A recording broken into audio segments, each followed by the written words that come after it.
Last time on Square Roots. Go ahead and hate your neighbor. Go ahead and cheat a friend. Do it in the name of heaven. You can justify it in the end. There won't be any trumpets blowing come the judgment day. On the bloody morning after, one tin soldier rides away to the junkyard where he sits with the other dead soldiers in creepy toy bodies, stealing your daddy's broom. Wait, what?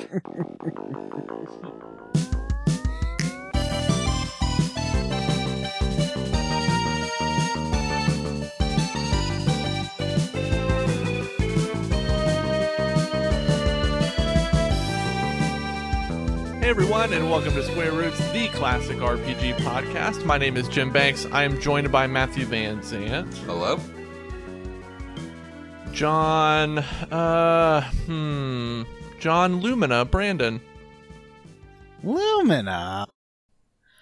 What would you rather have your name be? Call him Nicola Pokhill. again. You like that? Okay, Pokhill.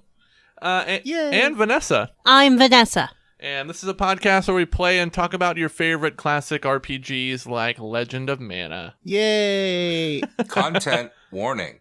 Yeah, Oh, yes. This episode. Yeah. This episode, talk about suicide, because there's a whole event based around it. Just a heads up.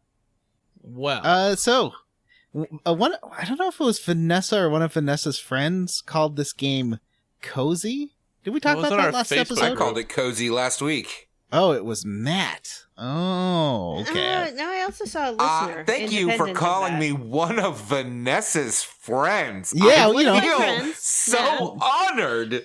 I thought it was I didn't think, but yeah, it's a cozy game. It's like a game like that guy Yeah. Matt was telling us about. It's real cozy. Now, there was What? a listener on the Facebook page, but not somebody who I know.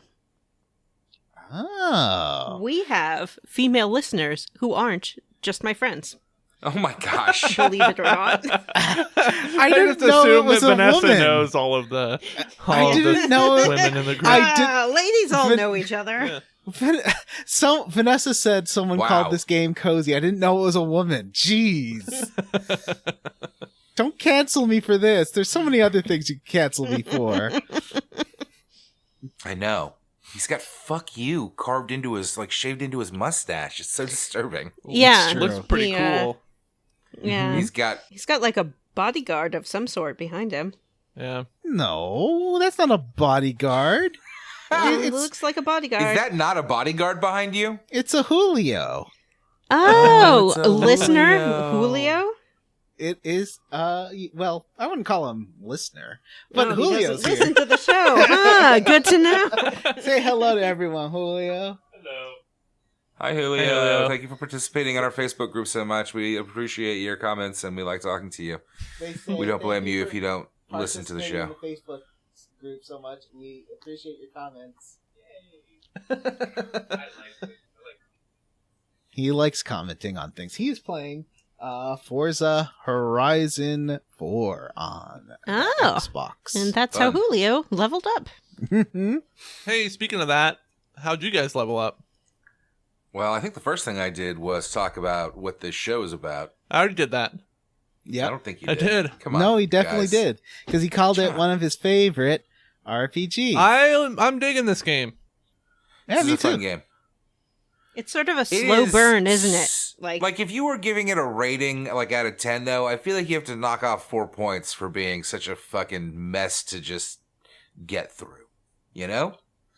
It's a bummer. I want it to remove, and I'll talk about this in the episode, but maybe one or two systems. It's got too many crafting things, monster raising, Yeah. fruit growing, forging. The Golem logic boards are such a neat idea though. Have you tried those yet, No, Jim? I have not. They're like little Tetris block things Oh. where you have to where you put in their special attacks and stuff. Oh. So you But to have you? fit- I eventually fit 3 together, and then there's little arrows between them. So I guess it means it does this one thing, then it does the next thing, and then One it's is gauge. It's an axis, and one side is gauge, and one side is range. right. So the more you put, the more something is in gauge and range is when it'll use it. So if you want something to be fired off with a high gauge, you put it more on the outside. Right, but that's not what I'm talking about. Oh. So if you fit the pieces together, because I had 3 pieces and I kind of fit them tightly together, then there's tiny little arrows inside them. So it's saying like this one goes first and then this one and then that one, like there's between each piece, there was a little arrow. I don't think I noticed that. It just had I can show it to you. I mean, nobody's doubting you, John. So fucking defensive. God forbid I don't know what you're talking about in this fucking completely Hey Matt, how'd you level up? Fuck. I leveled up by seeing a great movie that I want to talk to everybody about, and nobody else is allowed to talk about it until I'm done talking about it, because I'm going first today. Hello. I saw a movie. Mm-hmm. Shattered Glass? Maybe you've heard of it. Was it Shattered Glass? That's right, it was the Suicide Squad! I saw the Suicide Squad. Was it the Lindbergh baby? And it was great. And it has starring Harley Quinn and Idris Elba as Blood Something. Wow, way And- to dehumanize Margot Robbie. Margot Robbie as, dehumanize. Jesus Christ. Slip of the tongue. Starring Sylvester Stallone as King Shark. And John Cena, John Cena yeah. as essentially Captain America, if he acted like Captain America would act like in real life, I think. Yeah. Pretty dark stuff. And Margot Robbie as Harley Quinn, the star of the show. Once again, she steals the show. And Michael Sylvester Rooker Stallone. as Savant. Yeah, Michael Rooker as Savant, and that one comedian that I don't like that people seem to like. Isn't Jeremy as Renner Blackheart. the detachable kid? No, that's No. Nathan Fillion. That's Nathan Fillion. Oh, right. Well, they How look dare you. identical. Gunn plays both the Weasel and a quick cameo as somebody else. Somebody that's that I making won't fun name of Polka because- Dot Man. Yeah, and there's a guy named Polka Dot Man in the movie. All right, listen, let's just get this out of the way. Mhm. We have a certain cast member of this show has been inundating the Square Roots house with Polka Dot Man facts and Polka Dot Man actor statistics and Polka Dot Man's fucking Tiger Beat bio for the last 6 months. I don't know if you'd call what Vanessa's been contributing facts as much as it is like gross. Speaking of dehumanization, the way she talks about Polka Dot Man. Yeah, that's a good point. Yeah, I do not actually really know any facts about Polka Dot Man. I do know the name of the actor, and I can say it. It's David Dastmalchian. I know he has been in some things, some of which I've seen and some of which I have not. But I love him, and Polka Dot Man is the greatest DC character of all time, and I love Polka Dot Man. So I got a real kick out of the movie when I realized that the direction they were going to take that character in, after all this anticipation was built up by a certain Vanessa for the last several months, that the direction they were going to take that character in was gross AF. I think that you're We all being saw the movie, super so we can do a shared insensitive. level up if you like, guys. Like, what did Yeah. you think? I loved it. I think it's the best. I think it's probably the best of the DCEU movies. I thought it gave a nuanced portrayal of a man who suffers from an affliction that is not his fault. That is polka dots. And even though some people may think that it is gross, it is not. And we should be compassionate to people who are different from us, especially when they're polka hot, when they're not covered in polka dots. Yeah. He looks so sad all the time. Is that part He's a of it, good Vanessa? actor. Listen, I think that the actors all really kill it. I think Margot Robbie is, like, if Hollywood can't tell that Margot Robbie is a superstar at this point, then the people that are making movies in Hollywood are stupid. She's AF. one of the biggest A-list actors around. I think people have figured it out. She's only been in these DC movies and, like, a couple of other things. Where's her fucking leading role, Jim? She starred Tanya, opposite. I, Tanya. Yeah, Didn't she Tanya. win She an starred Oscar for I, opposite Tanya? Leonardo DiCaprio in Wolf of Wall Street. I did not see I, Tonya or Wolf of Wall Street, so maybe you're right. But anyway, Margot Robbie's amazing. Idris Elba kills everything he's in. Sylvester Stallone's a voice actor here, but he's very funny and has great timing, or they do with his lines anyway. I waited through the whole movie. I was like, okay, when does Sylvester Stallone show up? And it turns out I didn't realize it was Sylvester Stallone until after I'd seen the movie. I think I told you that, didn't I? Yeah, I think so. There's a lot of other... I figured that he must have been King Shark because I didn't see him. I was like, well, he wasn't the general. Who is Viola it going to Davis be? once again just slays it as fucking Amanda She's Waller. so intimidating. She is just so... She's so fucking good. Anyway, so the actors are incredible. The comedy's great. The movie leans into a gross out direction, which is pretty fun. I saw somebody congratulate James Gunn for being able to finally make Slither 2 on a Warner Brothers budget, which is pretty good. What did everybody else think? I've been talking too much. Take it over. Vanessa. I already talked about it, but I'm happy to talk more about Polka Dot Man. Polka Dot Man is sad all the time. He's a sweet would-be baby who needs the tender arms of a woman to comfort him. Wait, I thought he was into Milton. He did seem a little bit into Milton, but I don't Johnny. know that's... Or is he just friend? Maybe it's just friends. I think he Maybe was he's just friends. being friends he was so much just, as he just like I think he was acknowledged really his upset. existence in a way that the other characters did not. Yeah, I mean but that's it. It's very bare minimum, but it's pretty. I liked it because he's thoughtful. He is definitely the most thoughtful member of the squad. Okay, John, what did you think of Suicide Squad? We haven't really talked to you about it. You watched it last night. Diddle, you know. What? I really wanted to get Vanessa's take, but she's just going to talk about Polka Dot Man. Well, you knew that because I'm just going to talk about Milton as played by Julio Cesar Ruiz and talk about King Shark, who is, I hate to say it, smoochable. John, what is it with you and the like? I don't want to talk about this. The big anthropomorphic this is very similar power lifters. No, John. No. This is very similar to the Into the Hulk thing, where it's like, ooh, I don't know, man. I don't know. He's a super genius. King Shark? He certainly is not, and that's an outrageous claim. What? So do people have to pass an intelligence test to be hot? And to be a super genius, they do. Yeah. I mean, you have to be smarter than a child. You have to be smarter than a parrot, John. Can I cuddle him?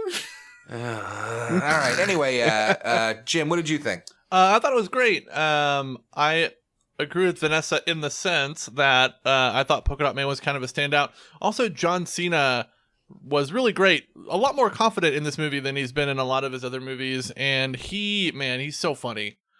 Like, he's got great line delivery. He's got great face acting in several moments in the movie. John Cena, I think this is his break. This must be his breakout performance. Oh, it's got to be. He is fantastic. He is excellent. And his character is getting a series, which is going to be super great. Yeah, that's fun. I think it comes out maybe this year. In January, I think. Oh. I also felt like, having watched it a couple of times at this point, I also felt a bit like he was maybe emulating like kind of Schwarzenegger in some of those scenes, not in his acting, but in his body language. Oh yeah, I mean, which I thought was pretty impressive because I was watching it and I was like, that looks so much like a shot from like Predator or from Commando, like the way he's moving through the scene. Yeah. And I was like, I think it feels like it must be like a choice. Mm-hmm. Yeah, that's and yeah, the whole dynamic between Peacemaker and Bloodsport is so good.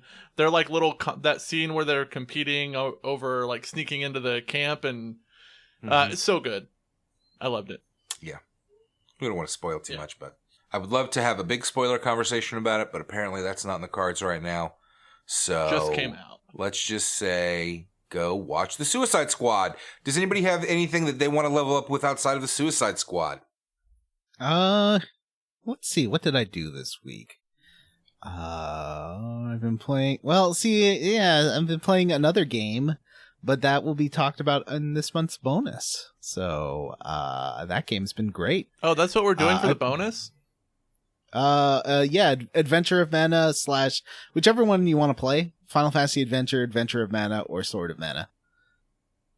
They're all the same game. They're all just slightly different versions of it.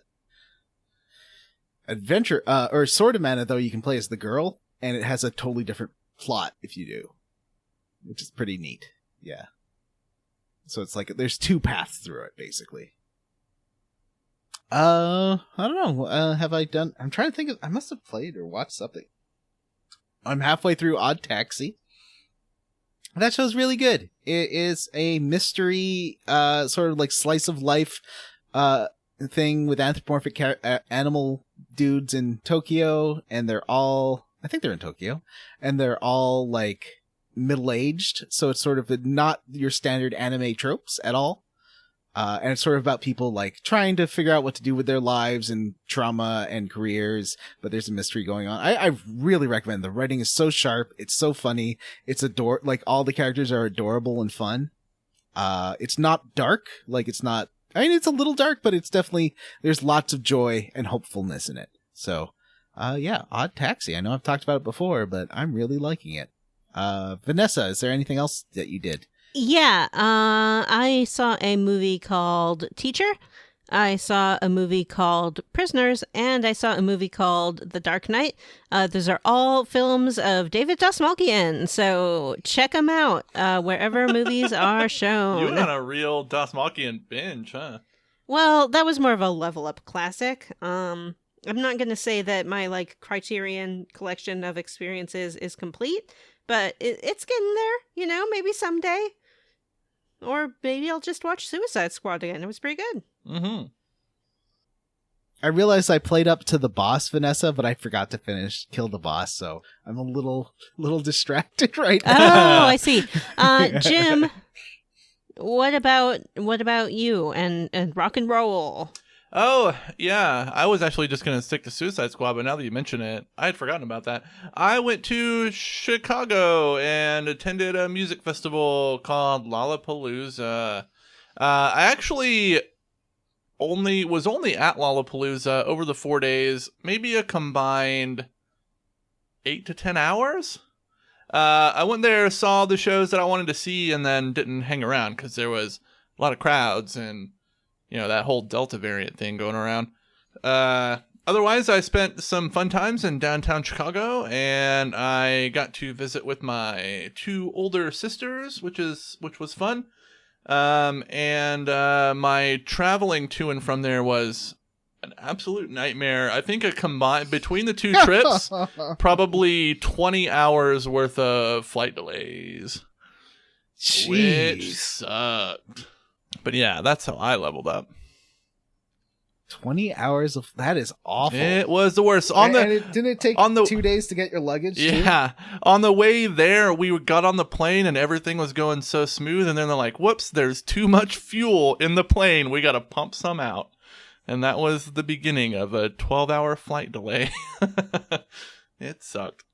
Well, that's it for level ups. You guys want to open the Cactus Diaries? Let's do it. Let's talk about some of these cool events.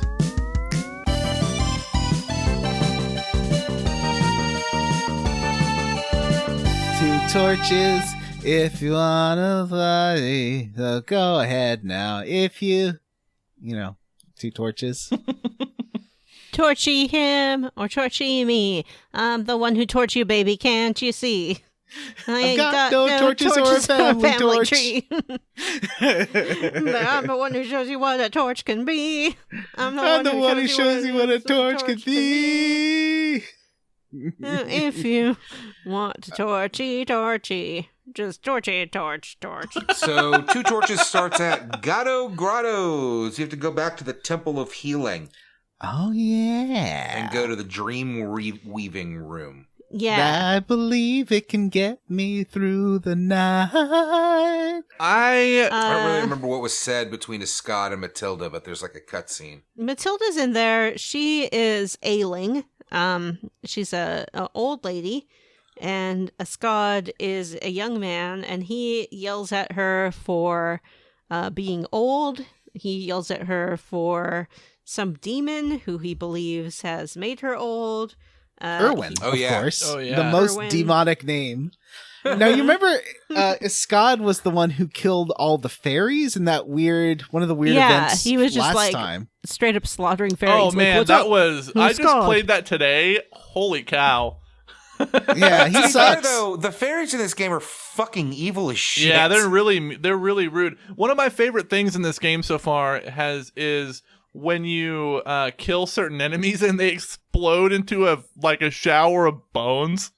I love that. Yes. I mean, they did that in that was the Secret of Mana Yeah. thing, too. But yes, that's always a classic. That's so fucking funny. That's one of those little touches in the Mana game that makes the Mana game so unique. Mm-hmm.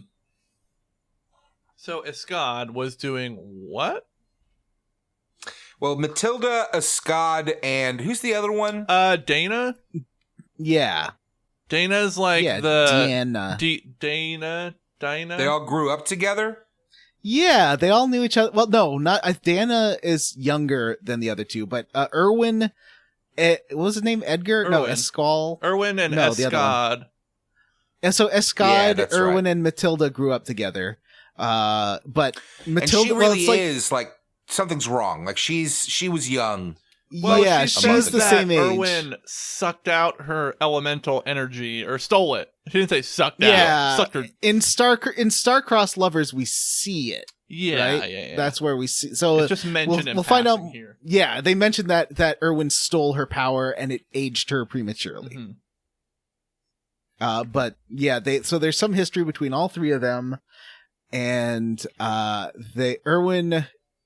she kind of wants to go to the underworld. Is that right? She wants to go to find the fairies. Yeah, well, she wants to go to the fairy world because that's where Erwin is. And so because time, we learn this later, but time passes a lot slower in the fairy world, so her rapid aging would be slowed down. Good job, John. I did it. Listeners, I forgot to beat the boss. So fortunately, this game is on Switch, so I just picked up my Switch and finished the boss. And now I'm just going to go whisper my secrets to a cactus. Deanna, by the way, is the cat woman. That's what I was Yeah. trying to think of earlier. She's the cat girl. So yeah, she's not one of them. It's the three grew up together, and she's like, what? She's like a young younger apprentice? sister to Matilda thinks of her as a little sister. Mm-hmm. She says in this one or the next one. So Scott is like, screw you all. I'm gonna find Irving and kill him straight up and all this shit. Erwin, And not Irving. Irwin, sorry. Oh, that's right. Erwin is half demon. That's part of the issue. Is he half demon Scott or is mostly full demon? Yes. racist. He's half demon, and Escad's bitter because Matilda always treated him as Like a person. yeah. Yeah. Like- so you immediately Escad's is just a fucking huge dick piece of shit. So Yeah. you treated that thing like it was human. Like, okay, guy. Mhm. But Scott also goes around saying that he's on the side of goodness and light and Oh, of justice course. because he's a demon hunter. He's a self-righteous And that's why he turd. murdered all those fairies. He's a real peacemaker. But again, I would like to say the fairies do Yeah. seem to be huge pieces of shit Yeah. that maybe kind of guy was going through. So you can follow Dana. She takes you to Dana? Dana. Dana, the I cat girl. guess. Cat person. She shows you this secret chamber, and you apparently, because I went through a list of places to find eggs, and you can find an egg there, but I couldn't get back. I tried to get back to this chamber. I spent an hour walking around. I couldn't find how to get back here. But she takes Did you to find a any eggs this time? Yes, the secret to getting eggs It would have turns been out so to funny be. if he had said no. The secret is that if you go to a place and there's no eggs, like I told you happened to me, just go back in and out, and eventually an egg will be there in those boss Nobody ever locations. doubted you when you said that you didn't see. So defensive. Oh my God. Don't believe. So basically, you just have to keep going in and out, and the egg will appear. And so that's how I got my 4 monsters. There's Vanessa, the rabbite. There's Methuselah, the demon. There's Gymnasium, who is the blood-sucking bat. And, Stangerous Marlboro. You know, it's unfortunate that you cannot have a pet and a golem out at the same time, because once you get the golems, I don't know why you would ever go back to the pets. I'm excited to Because try I the can't goleming. program the golems well. My golem poops candy for me, hovers when something attacks him, and when he's on the other side of the screen, he shoots rockets at him. It's pretty great. I gotta figure out how to make all that me work. too. Matt, take a photo of your setup. I want to see it. Like, not Okay. right now, but yeah, you know. Yeah, no, I don't. I actually haven't turned the game on in a week because I was already ahead. So I've been playing a lot of PUBG and Dungeons and Dragons Dark Alliance instead. Vanessa, who do you fight in Skyrim. this, like, secret chamber, the meditation room? Spriggan. This is a big plant guy that like shoots the things out of its mouth, right? Yeah. Has it like shoot a little thorn out? Mm-hmm. Yeah. It's like, Pato, I'm a plant. Pato. And you defeat him. And that's pretty much... Oh, was it Irwin that... Yeah, because grown-up Irwin shows up. And is that this one where he makes you fight? No, or was it followers of Irwin that make you fight No, this thing? Spriggan's the end of this. Right, because there was a nun who was a fake nun. Well, Didn't we'll she- get to it when we get to it, buddy. Was that this one, or was that the next one where there's the fake nun? There's no faking on here. Okay. No fake nuns here. Okay. Sorry, I was mixing up the two events. And I guess... Vanessa, Yeah.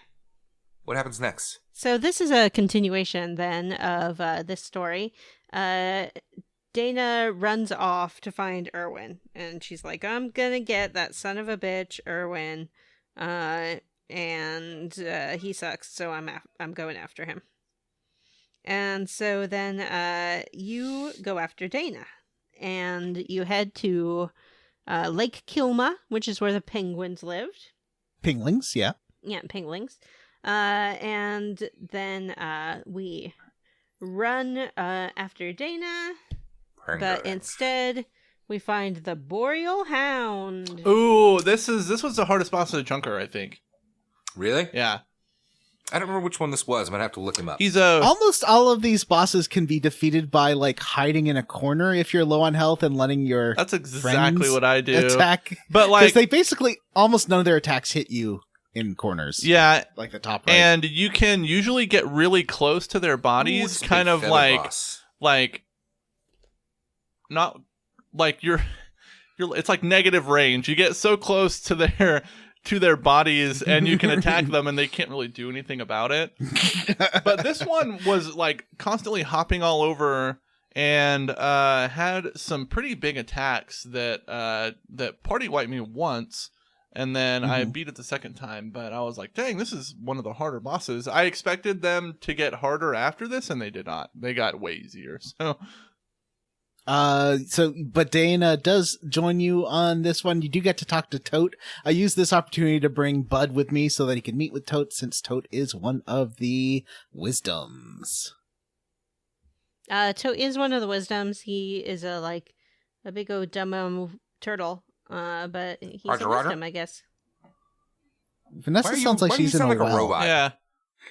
Oh.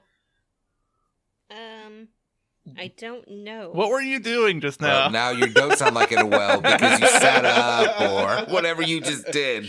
Uh-huh. I was in a well. Sorry, guys. Oh. I got one of those wells for boys, and sometimes I just like to crawl into it and just kind of curl up. For boys? That Wells for Yeah. Boys sketch is so funny. It was really funny today. I'm sorry that I was harassing you today, Vanessa. I was giving Vanessa so much shit about her track because there was this like thumping sound. And I thought it was so funny. I was editing the episode and I came across me yelling at her about it in the episode. I was like, ooh, I think I hear thumping on your track again, Vanessa. And she was like, no way. She was so defensive. I am. So I'm, very I'm not doing sensitive these anything. days. I'm not Aw. doing anything. And I was like, okay. Yeah, I've just been. It's not a big deal. Been very sensitive.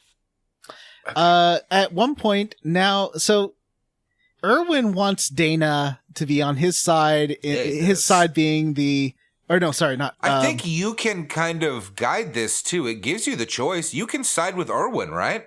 No, sorry, that I'm thinking of the next one. This is when so Dana does attack Erwin, and Erwin's like, yeah, this is full grown up Erwin. He's like, whatever, this does no damage to me. Yeah. He just like deflects her hits, and that's when the Boreal Hound attacks. you. There was a really neat little poem that came up, or like a little thing that little dialogue box that popped up right before you fought the Boreal Hound that talked about Erwin. Because, like, Erwin leaves with the fairies to go to the fairy world, right? Mhm. And then you can go up and interact with the little, like, sparkle that he leaves behind. And it says something like Erwin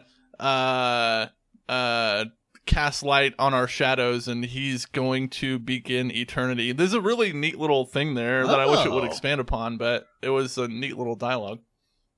Yeah, Erwin's got some kind of plot, and we're finding each one of these chunkers sort of gives you a bit more about Erwin. But I also don't think what's Ed Delablal is good either. He seems like a bad person. Excuse me? Ed, the other guy, Edric Edlal, the long-haired sword guy who killed all the fairies. Oh. Wait, you mean Yeah. Elisul? Oh, No. no, Escod. That's Yeah. the one. That's the one. Why don't we talk about, I think maybe one of the most interesting events of this chunker, Pokhill Dreamteller. Yeah. Which one's this? This is one with This is- Pokhill Dreamteller. So you go to the mines, and you can talk to Pokhill there, and then Pokhill starts like telling you poems about the past, and he's like, you can free yourself from the shackles of the present and from time, and you start seeing a young version of a Scad running around, and he's chasing after a young version of Matilda who does not look like a little kid, and you are in a dream world. Yeah, and the game doesn't say this, but this takes place 10 years ago. So this dream world is a decade prior to the current events of the game. This is a great example of, like, this is a great piece of information that helps build this story and make it interesting. And if you weren't following this guide, like, maybe you never even see it. And if you do, who knows if you see it in a time frame to make it make sense with the rest of this stuff. Well, I think that's like a There's mechanic such a of good this game in here. but it's a weird, like, the mechanic is that you play this game over and over until you get a whole idea of the story, but we're not going to do that. Nobody's We're gonna got play time for through that, and see yeah. all- yeah. I mean, Who's got I would time never for that? want to do that in any game.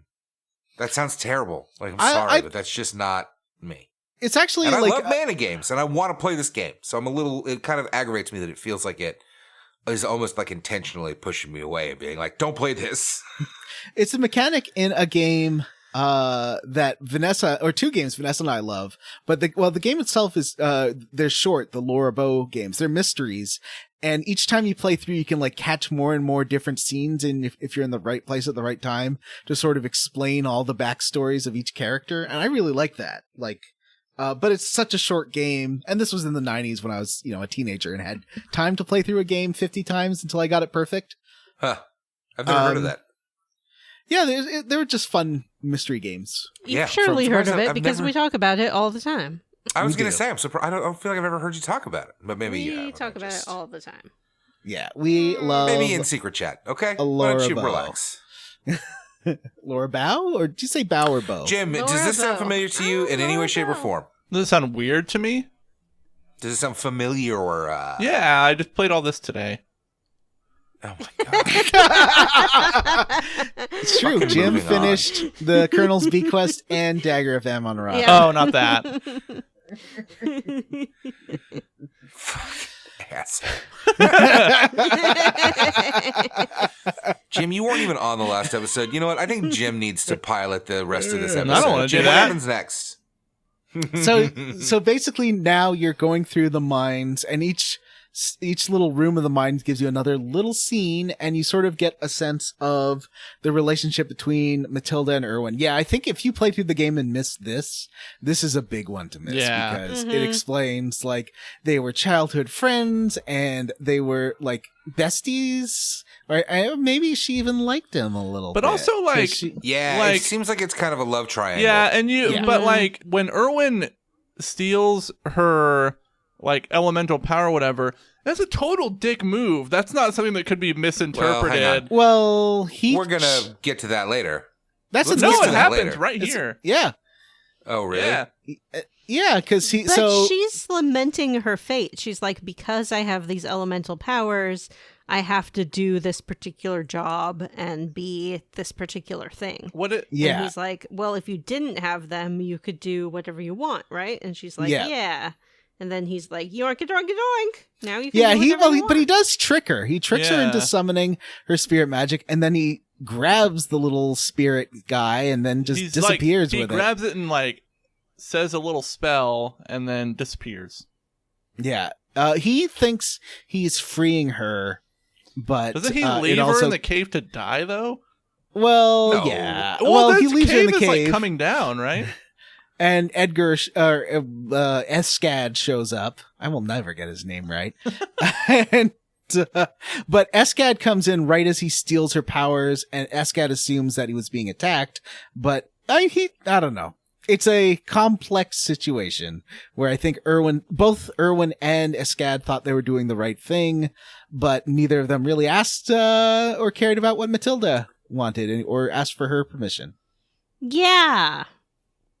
That's bad. Mm-hmm. Yeah. Mm-hmm. I think we all agree that is bad. But Erwin, well, we don't know. It seems like Erwin might have... Erwin, yeah. Erwin might have, like, good motivations for taking the power. Well, I mean... Escad just acts from, like, his bigotry, as always. Yeah. I mean, his design, as we learn later, is to destroy the world. So, not the most pure of intentions.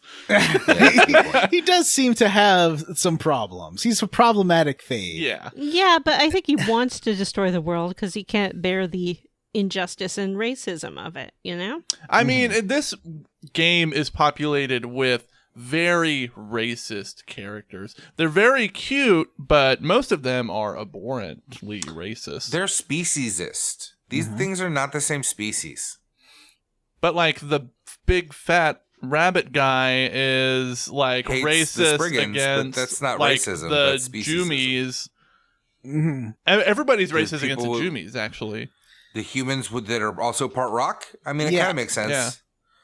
They're like those, weren't there like trolls with gems in their chests that were toys when we were kids? Trolls? Yeah. They're called trolls. No, Troll but they're dolls. like little troll, like battle They're trolls. like gem trolls, yes. Yeah, you know what I'm talking about. It was a spin-off from Troll, or like it was a line of Are trolls. you saying you Troll dolls. hate those things, John? No. Oh. John, are you saying that you hate rocks? What? No. John, do you think that rocks should not have the same rights as everyone else? Oh, stop. So is he racist against trolls, guys? Against John, rocks, are you guys? advocating for the hunting and killing of all of the trolls? No. John is racist against rocks. John, haven't you ever That's what heard the racism term means. mineral rights? Try that one again there, Vanessa. John, haven't you ever heard the term mineral rights? No. Well, I guess I have. Yes. It's really coming out in this season. Last episode, Jim was outed as a Trump supporter. This episode, John is outed as a racist against rocks. I don't like where this show is going. It's a dark place. It's true. Next up, we will reveal Matt's secret identity as Dan Bongino. Who's that? He's that. Yeah, I don't know. Nobody Fox, knows who that is. He's that Fox News personality that's like the most terrible person on the planet. Who's like, Does he look like Matt? No. Oh. Next episode, I'll be outed as actually being TJ Miller. Right. Yes. Oh. So in the dream world, you follow them. Escad confronts, he tries to confront Erwin, who then vanishes with the spirit. This does cripple Matilda and makes her age prematurely, so that's bad. After that, in the real world, you find Iskad and Dana, and they are attacking. They're about to attack each other, and you can... Oh, no, sorry. You find Iskad, and he's like, well, whose side are you on? Dana's? Because she seems to want to save the fairies, and we need to kill them. And she doesn't want to kill Erwin, and that's why he doesn't like her side. So I took her side, and he did attack me. I didn't kill him, but he did attack me. Wow. I mean, I fought him. I won the fight, but you don't kill him. Yeah. Did you choose it? Did anyone take Iskad's side on this? Heck no. No that guy way. sucks.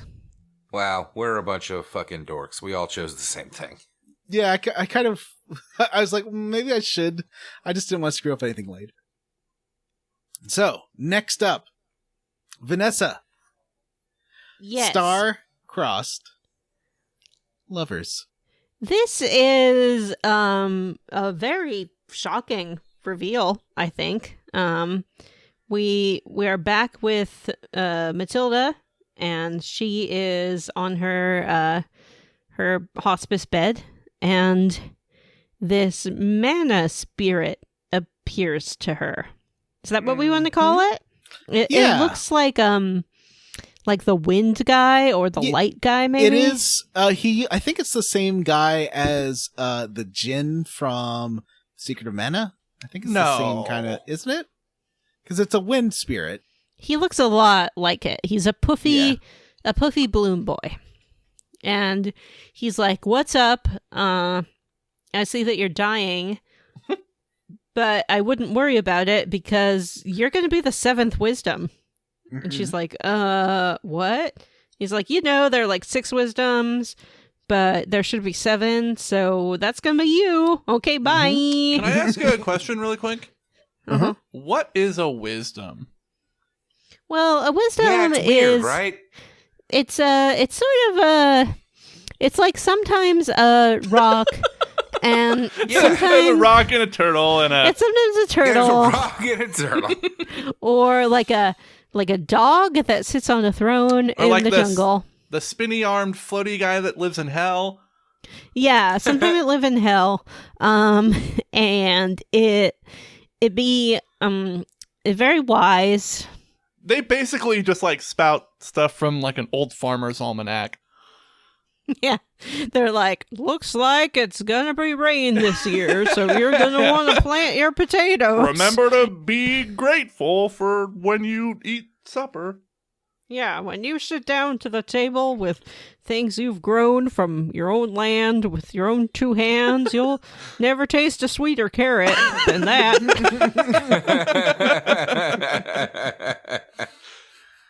Wow. It's true. I mean, you can't deny it. It's that kind. That's what the wisdoms are, and she's going to be one of them. One thing I like is they're talking about people who he says that you don't have to fear the future because there's going to be freedom of choice in the future, and that the people who are going to be part of it are Sierra, Lark, Ed Blarb, Escod, Dana, Erwin, and a couple other people. I feel like he mentions a whole list of people, and then Matilda's and player character and Bort, right? And Fart And Bort. And dude. What about you, dude? What did you call your character, Vanessa? I don't remember. Wow. Oh. Cop out. It was just one of those like random generated names. Ophelia? Fiona? Something like that? Oh, I like Fiona. That's a nice name. Yeah, I think it's Fiona. Let's go with that. Oh, wow. You're playing as the girl character? So, Vanessa, did I tell you basically sort kind of a statement I'm just kidding. is that? I've teasing never made any secret of my preference of playing as a female character. Wow. Did I tell you that Sword of Mana is basically... It's a remake of Final Fantasy Adventure, but it's also a sequel to Legend of Mana with a lot of the characters from Legend of Mana in it. No. Isn't it older? No, well, it's a remake of an older game, but in the remake they added in a bunch of like Niccolo and a whole bunch of characters from this game. It's crazy. Bud and Lisa. I don't know. I haven't got there yet, but it has all the wisdoms in it too. Wow. Oh, weird. Yeah. The turtle and the rock. Is Matilda Apparently. in it? I don't know. Turtle Man and Oh. the Teenage Mutant Ninja, the old man Teenage Mutant Ninja Turtle, and the Rock from Neverending Story. Yeah. Vanessa, do you have Pokhill is a way of wisdom. playing Game Boy Advance games? No. Oh. Maybe? Oh. I have a Switch. Do you have a DS Lite? I have a DS, some sort of DS around Like the here old- somewhere. I could send you a GBA and a copy of the game. We could get on with this thank you. episode. All right. Anyway, let's get on with the episode. So, you,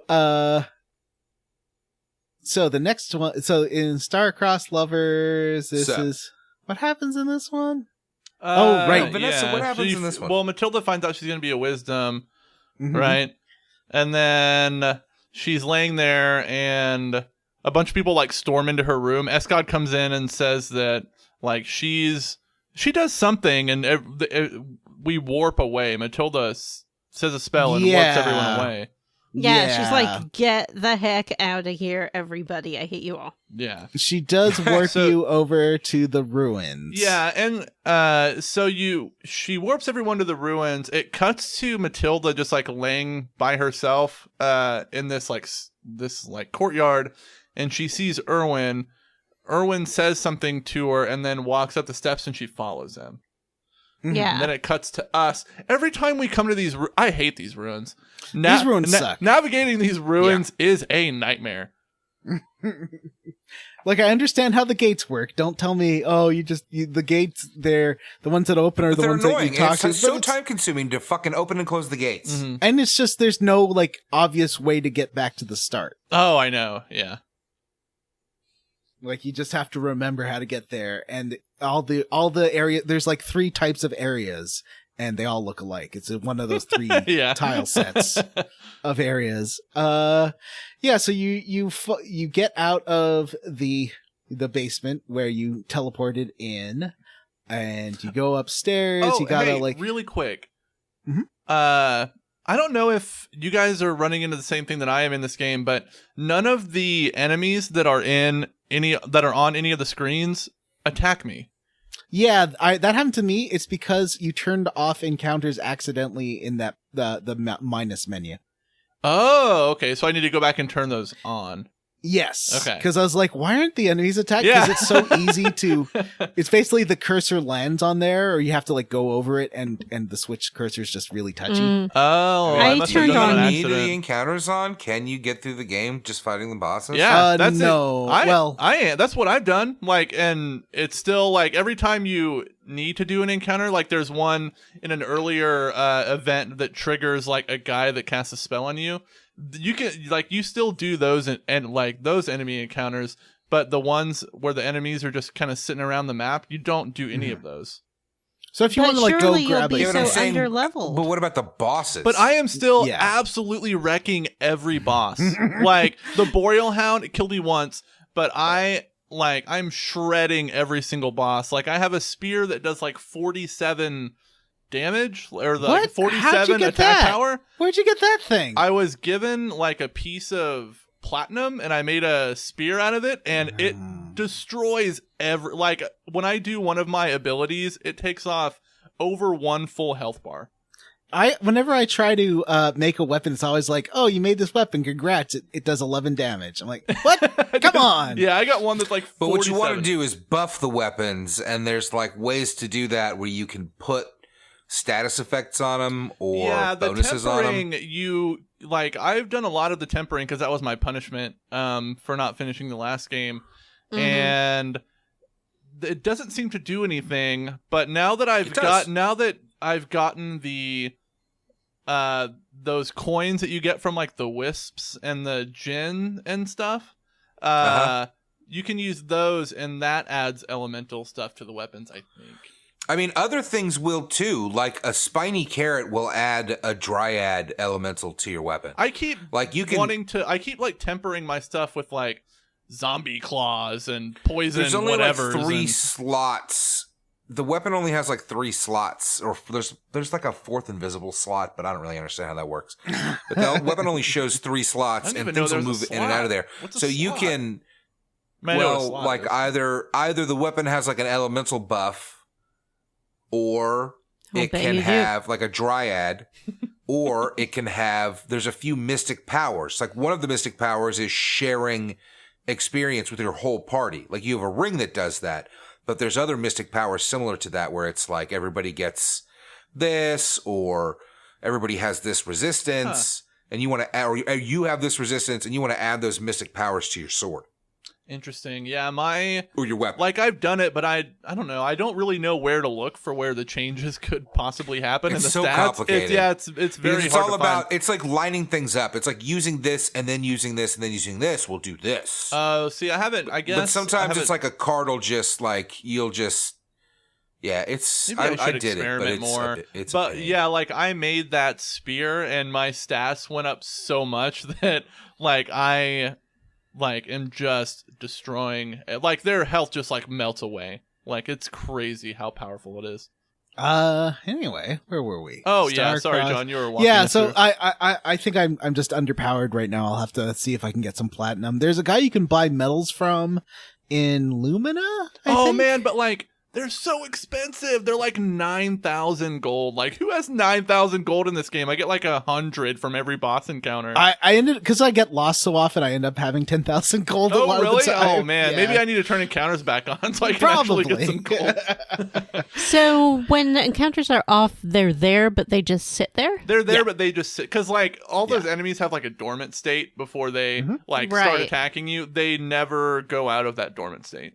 The game does warn you the first time you turn on that mode that you will be underleveled for bosses.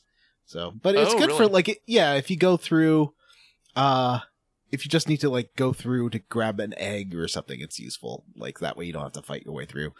So this is basically just set some flowerlings, then you can actually warp quickly to the Temple of Winds if you run into everyone's best friend, Niccolo. Niccolo! Oh, Nicola the racist. Remember before he was like obsessed with learning warping power and stuff? Mm-hmm. I guess he learned it, right? Well, no, because that's like the next event. Oh. You have to Yeah, pay he him a just bunch of walks you money. there. Yeah, he just walks you there. So you get to the Temple of Winds, which is like the ziggurat in the center of the Mindus ruins. You A go up the cigarette? yes, it's the cigarette in the middle of the Mindus ruins. And at the top, this is where you get to choose between Iskad and Dana, and whoever you choose to side with, you have to fight the other one. So we were all good little boys and girls and fought Iskad. Mm-hmm. And then you get some dialogue. Is this where you, like, Matilda basically says her whole deal? Where, I think it's like, are we saying Dana? Dana? Dana? Yeah, I think Dana. it's meant to Da- be just a weird spelling of Dana. Like Dana, people spell okay. Cody all crazy these days because they're like, this is Yeah. my son. Koddiey. It's pronounced Cody. Yeah. So, like, Erwin leaves again, and Dana runs up to... Wait. Y'all see that thing on Facebook where the lady named her dog Cody, but she spelled it Chode? Oh, I thought you were gonna say that meme of the white lady with the blackboard with all like those names. Oh, Yeah, that yeah. one's great. I think I don't know if I said this on the show before, but like a month ago, someone I went to high school with posted like the names of all of her kids' friends, and it was like Hunter and Striker, and I was like, oh, they all sound like Mortal Kombat characters. Now that if they call like one, I don't know, Jax and Yeah, there one was a Jax. Sonya Blade. Well, I think calling your daughter Sonya Blade might give it away. Yeah. Just What's wrong one, with all Sonya Blade? one That's a good word, name. Sonya Blade. Sonya Blade. So Guys, look at the bottom of my screen. oh, a kitty. It's a cat. It's Oh. She's trying to story. get you. It was Oh, licking it's- you. Gross! So this is Iskad confronts Matilda and's like, "You're in love with her," and she's like, "Yeah. I love So her, this part made me laugh because they're like, well, Erwin, he wants to destroy the world. Like, that's his ultimate goal. And they're like, well, why wouldn't you want to stop him or like go with him to the fairy world where you guys can like be happy together and then he won't destroy the world? And she's like, well, that's what he wants to do. Who am I to get in his way? And they're like, what about all the people that are going to die? And she's like, you just can't worry about that stuff. I do like that seems to be everyone's attitude. It's like if someone's about to do something terrible or kill themselves or whatever, they're like, well, They're like, well, who am I to tell that person what to do? It's like, well, But this world does seem to have just been put back together from something. yeah, But, from like- that great calamity that happened after the mana tree was killed, right? Yeah. is that what happened? Because like I the way I'm interpreting the That's game Secret of Mana, right? is that No. everything. No, I think it's the Dr. next Dead? one. is, I think it's trial, the ending of Trials of yeah. Mana. Maybe I haven't finished that game. The way- I barely played it. the way I'm interpreting the game is that you're experiencing everything from the perspective of the player character. So like you're putting the world together, but like these people already exist in these places. It's just like your perception of things that drives a lot of it. But like all these people still live in the world. Oh, snap. It's just like Myst. Is that what happens in Myst? Yeah. In Oh. Myst, these people, they think that they're creating worlds with their cool books because they write books. The and Deny. and then it like opens up a world and they're like, we have created the world, but then they figure out, oh, we haven't actually created these worlds. We're just traveling to these worlds. Huh? That's cool. Yeah. Mm-hmm. I never played any of those games because I'm bad at puzzles. I read some as- of These games are so I read fun. some of the Myst novels.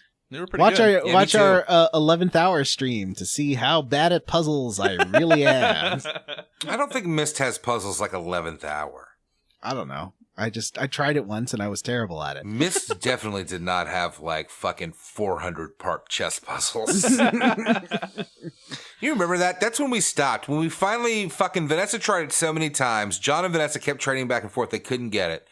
And finally we looked up like a guide and it was like a fucking 300 step guide to get through this puzzle. And Oh, we were all Lord. just like, Yeah. no, thank you. But that Good one night. puzzle was like, just solve it because it's randomly generated Yep. each Oh, time. yeah. The mouse puzzle. Oh boy. Yeah, that's right. We couldn't well- do that. We couldn't even do that. Now for something completely different. Nicolo's Business Unusual. We just saw Niccolo. He's our pal. Oh, we gotta He go helped back us to with these Triple Wins. stupid ruins again. If you go to Lumina, there's an item shop, which isn't called an item shop. It's called like a element shop or gem shop or something. If you go there, and Nicolo's there, he's like, "Yeah, I really wish that someone says that people know psychokinesis. I don't believe that it's real. I'm gonna go see this and confirm that it doesn't actually exist."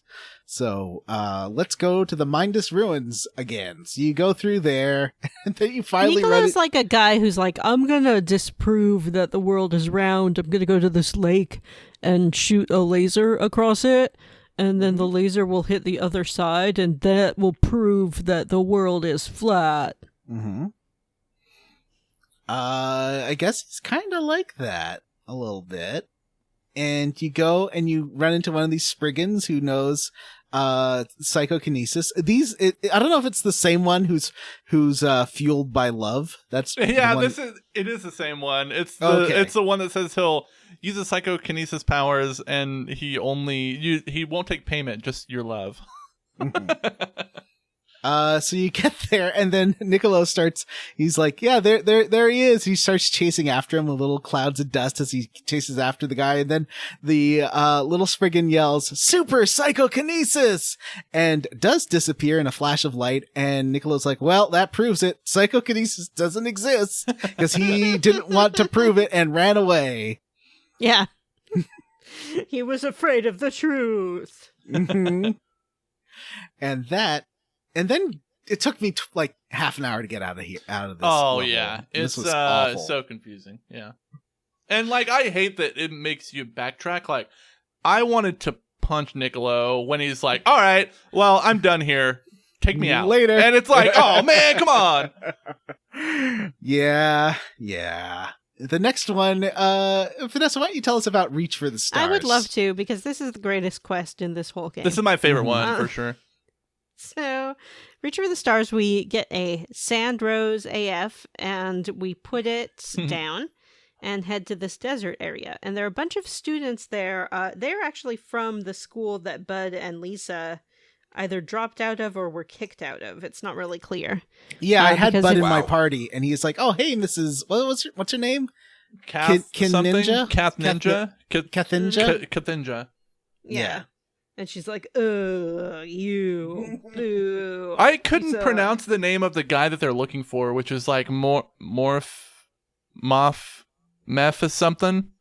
Yeah, Mephistopheles. Mephistopheles, Mr. Mephistopheles, he's broken every human law. Wait, no, that's... Never have I ever seen a cat as ugly clever as the magical Mr. Mephiance. Right? Mephiance? Mephiance. A fiance? Yeah, Mephiance. it's already a Vanessa fiance because he's a magician. He is a magician. That's a great point. You know, I've been so dot-minded recently. I feel like I've been neglecting other parts of my heart. So I need to think about magicians a little bit. He looks cool. He's like a antelope guy.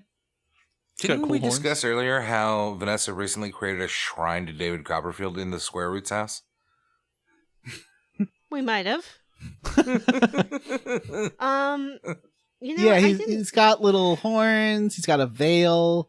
David Copperfield? Yes, he's Yeah. got little metal shoes that have that little. I put his picture up in the notes. He's a cute little buddy.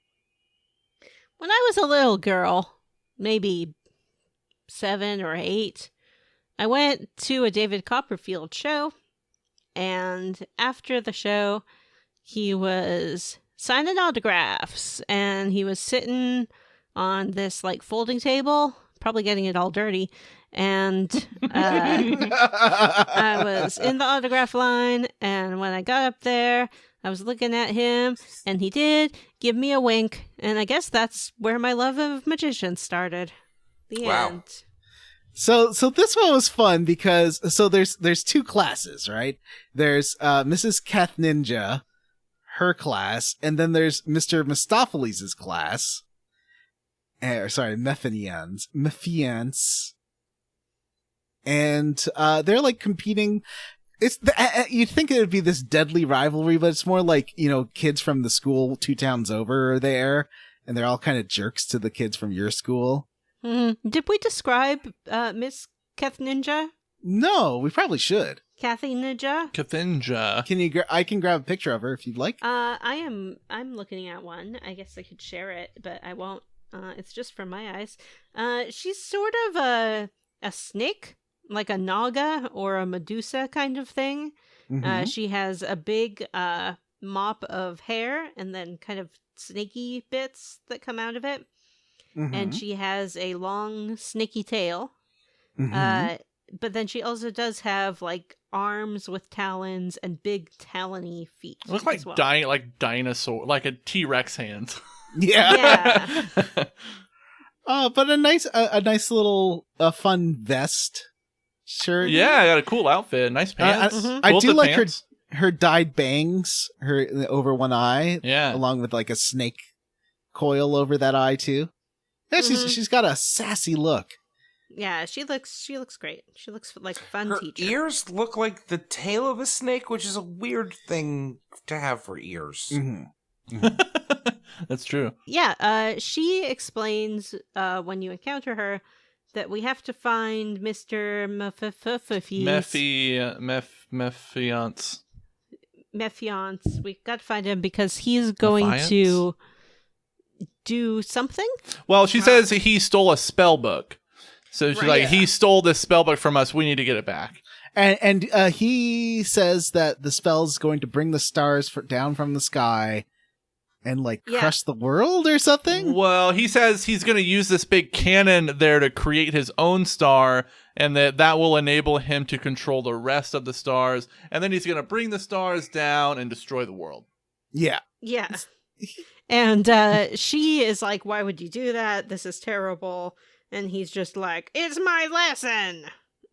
I'm teaching. Mm-hmm. So you get there, and he knocks Mrs. Kathinja out off the screen with his magic, and then you do have to fight 2 very weak monsters. Yeah. But they have like 9 health gauges apiece. I mean, That's true. They're small, but there's a lot of them. Yeah. A lot to them. Yeah. Yeah. There's only 2 of them. There's not a lot of them. Well, yeah, a lot of health bars, I mean. Yeah. Not if you have 2 donuts, do you think you have a lot of donuts? Well, I guess that's all relative, John. But as soon as you get back, what does he destroy the world, Vanessa? Yeah, so what he does, he is successful in using his spell book and setting off his cannon, and what he does is he puts on a fireworks show. I love that. So the fireworks show was neat, and then when it cuts back to the characters in the desert, I can't remember if it's Kathinja or Meph whatever. They're like, that was pretty cool. Yeah, it's Kathinja. She's like, huh. Well, that was cool. And then she's like, I think this is where I got the platinum. She's like, here's a gift, and it's like she gives you an artifact and some platinum, I think. Oh. But yeah, very funny climax. Yeah. So I guess he was just speaking metaphorically the whole time? You mean Mafiancily? Mm-hmm. Yeah, I guess so. He was just showing his kids a fun lesson about fun magic, but he was like doing it dramatically. I guess. It was very silly. Yeah. It was great. The next one is a tutorial, so it's very simple. You go to your workshop. There is a student from Mrs. Kathinja's class there, and he's like, hey, I needed to do some homework, so I built a workshop in your house. I hope that's okay. Yeah. And he shows you how to build instruments. So I built some. I haven't had a chance to use them. I haven't seen any of these You spirits. could already buy instruments, so this isn't much. Okay. Well, I built some. So I mean, hopefully do you they're good. use instruments for spells? I don't. Can? I didn't know how. Can you do you map them You to your assign them controller? to Yeah. the Z. Yeah, you assign them to the trigger or shoulder buttons Oh. instead of a special move. I like to do 2 special moves and 2 spells. I Okay. find the spells handy. Like the fire spell, I mean, it's pretty fucking handy. Okay, I'll have to. You can also give the instruments to Bud or Lisa, make them a little more powerful. Oh, I think. Maybe I made Lisa that will up. do. No, you can't. You cannot equip anything on them. I was just kidding. But they do cast spells. So They do cast spells on their own. you've got this trembling spoon AF that can create the underworld, and this is fun. Like, it's ominous music when it appears, and it's this big graveyard. I took Bud with me, and this event won't start if you have Bud in your party, so I have to go back and ditch him. Yeah, you have to go alone. Because there we meet a dog. His name is Lark. Woof woof. Yeah, his name is a Woof Woof. And he's just a wolfman kind of guy. He says he's a dragoon. Does he talk like Wolfman Jack? Yeah, but the game isn't voiced, so it's hard to tell. Oh, okay. So he says that you're like a super cool warrior, and he's gonna take you into the underworld to meet his boss. Well, he needs to test your mettle as a warrior first, right? Oh, that's right. He Yeah. does say he has to give you a test. So down we go into the underworld. It's full of these things called Shadows. shadows. Thank you. Yeah. Shadows. Shadows. Shadows? They're like little tadpoles. They're like little puppet ghosts. What they look like to me. Yeah. They look sort of Tim Burton-y. Yeah. I think they have like They're swirls cute. on them. Mhm. Yeah, they're cute little spirits. That that kind of. I know in Japan they often depict spirits like this, like kind of with a little dangling trail, like Yeah. little balls of spirit energy. Yeah, it's like that. Ooh, in the next mission when you have to like avoid them or go back to the start. Oh, that was annoying. We'll get to that. You know, once you get through it, once you get it, it's I not failed hard, so but many it did times kick it me a basically few times. removed all of them from the maps. Wow. So, Lark's like, hey, I want to see if you are strong enough to defeat Hitodama. So come with me. Well, And you you go- get baptized first. Yeah. So Yeah. that's the start of it. And Oh, then okay. it warps you down into the underworld. You walk around for 1,000,000 hours trying to find stupid Obadan's stupid study. And eventually you find it. And he's like, hey, buddy. Oh, did you run into, what was his name? It's the little flame guy who died. Oh, Flame guy who Rowan? died? Or yeah. He was the guy who got his gem ripped out by that. Oh, Sandra. Yeah. Oh, yeah, I saw him. He's like hanging out in one of the rooms down there. He has his own little Wow. bedroom. Yeah, he's a little annoyed. He actually seemed like to have more viv than he did when he was alive. He's like, I'm dead, but I'm not going to give up hope. It's like, Mhm. but when you were alive, you were just like, nah. So you see Obadan, who is the creepy looking dude. So Obadan gives you permission to get baptized and fight the Hitodama, and he's like, well, this probably won't work. Everyone else you've tried this with, Lark, has turned into Shadow. And he's like, well, maybe it'll work this time. So you get baptized, and now you can go through all the doors, and finally you get to fight Hitodama. He's like a little flame guy.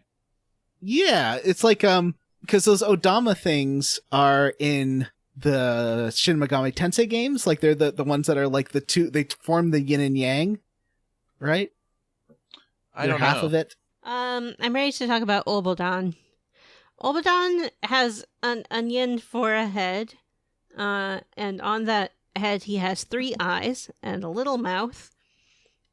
He has 6 arms, and he has sort of a collar of vegetation around the base of his onion head.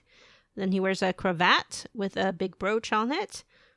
He has onion sort of pantaloon-looking things, and legs that just kind of go right into his feet, and then he has like some ballet shoes laced I up also on his have feet. legs that go right into my feet. Yeah, he has legs that go right into his feet. And some of his hands seem like hands. Some of them maybe not as handy.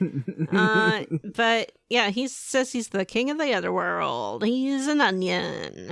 So Hitodama is like this little flaming spirit guy. But what's really cool about this boss fight is he's surrounded by these statues, these like Oni demon statues. They're big heads around, sort of surrounding the play area.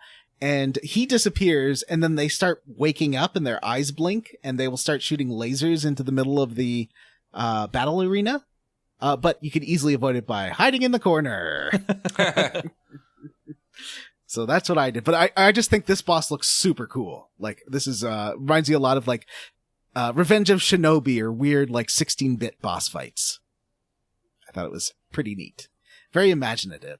In his in Olban's official little bio, which I just sent to the chat, it says that in the era of the Fairies War, he went to the underworld to defeat the Fairies leader, which is not something I've gleaned from the game at all. Oh, so, yeah, no. Fun fact. Oh, you didn't pick that up from the game? It's so obvious that he defeated the fairies leader. The onion-headed monster In hell? that rules the underworld? Obviously. So after you defeat Hitodama, Lark is super happy. He says that his boss is going to be so thrilled about this. He's not really. No, But- he's just like, oh, what? You finally found a good warrior, huh? Fine, whatever. Now you have to go kill a whole bunch of dragons. I'm the king of dragons, and the other dragons suck. And so you go kill them, and then it will be good. And Lark does follow you. Yeah, Vanessa. yeah. I like because when you go back home, he's like, you can't escape your destiny, and then leaves. Mm-hmm. Yeah, so I went back home to whisper secrets to a cactus. Vanessa's filling the chat up with more David Dasmalkian images. I found a real good one where he looks like a magician. He does look like a magician. He's wearing a red velvet suit, which is very The bow tie. very magician. Does look like his head's superimposed on that body though. Like it seems too big Maybe for the it rest is. of him. Maybe he just has a big noggin, like I do. Actors tend to have large heads. Film I actors am an in actor. particular. I am a You film are actor. an actor. You are a film actor. You do have a large I head. have a big head. Does that mean I should be in movies? Yeah, you should also be in movies. I also identify as a big-headed American. Jim, I don't know. I don't know about Jim's head. I got a big Oh, yeah, head. he's got a big head. Well, he's just tall, got a big so everything. he's probably It's more Yeah, he proportional does. than our giant big heads.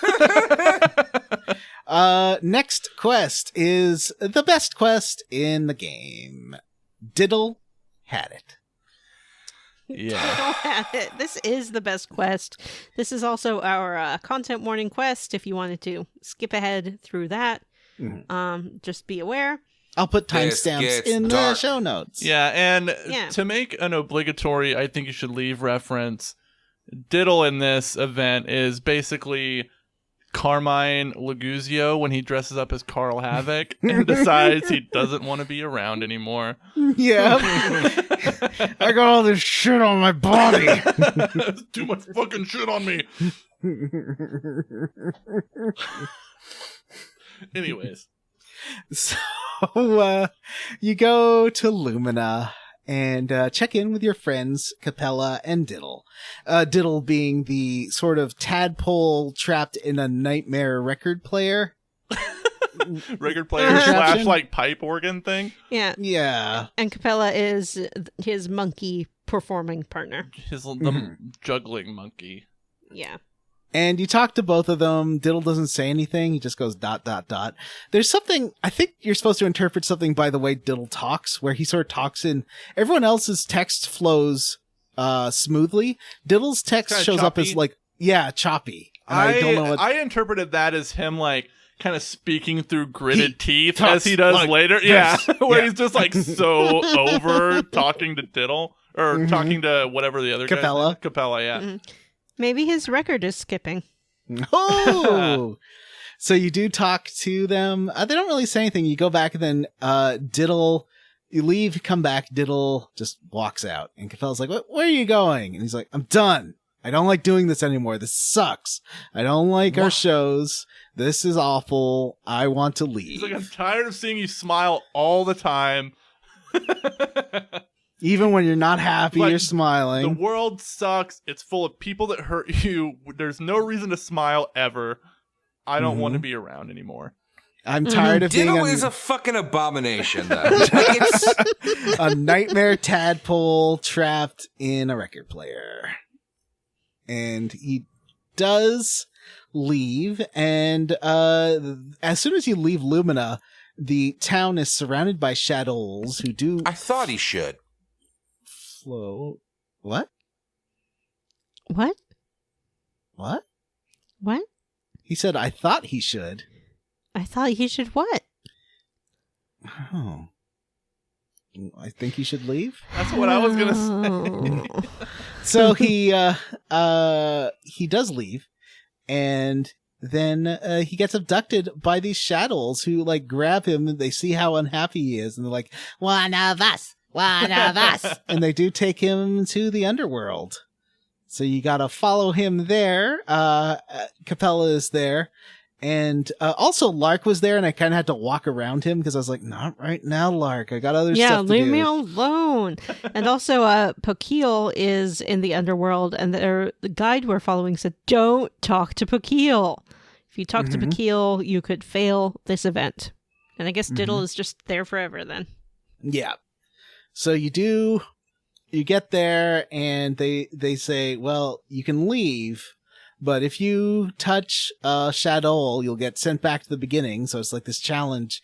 So you have to like, they're a few floors above you. So you have to walk through.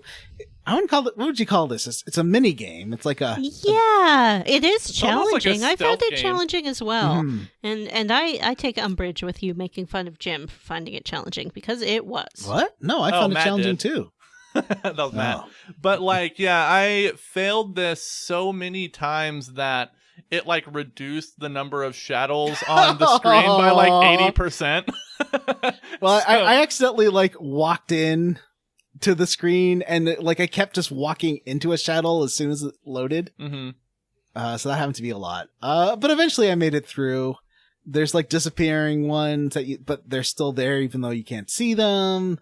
And I you mean, get it's not the easiest thing, but like I was able to get it pretty quick, and thankfully, I didn't have to embarrass myself on the show by revealing that the game had to handicap it for me. Oh, well, it did for us too. Well, I Jim. appreciate the game Mhm. giving me an out. No, I'm just kidding. It was annoying. I got sent back several times, and you're just like, wow, all the way back to the bottom. So the shadows, you get to the top, and Capella's there, and this is where they have their heart to heart. Oh, like tadpole, shadow. Get it? Oh yeah, Am I I guess. wrong? Yeah, no, you're right. Shadpoles. Shadpole. So you do talk to a shadow that says that you got that Capella and Diddle can leave. They're going to be chased by him. That there's going to be someone that will attack them. I like that. They tell I him like they that can leave him anytime- they is can a check out gorilla anytime they wrapped in want. bandages. Who is just like he's a slightly larger version of an enemy you can fight in the ruins. So You can also- check out anytime you want, Yeah, but you can never is what they leave. tell them. Yeah. But you can never leave.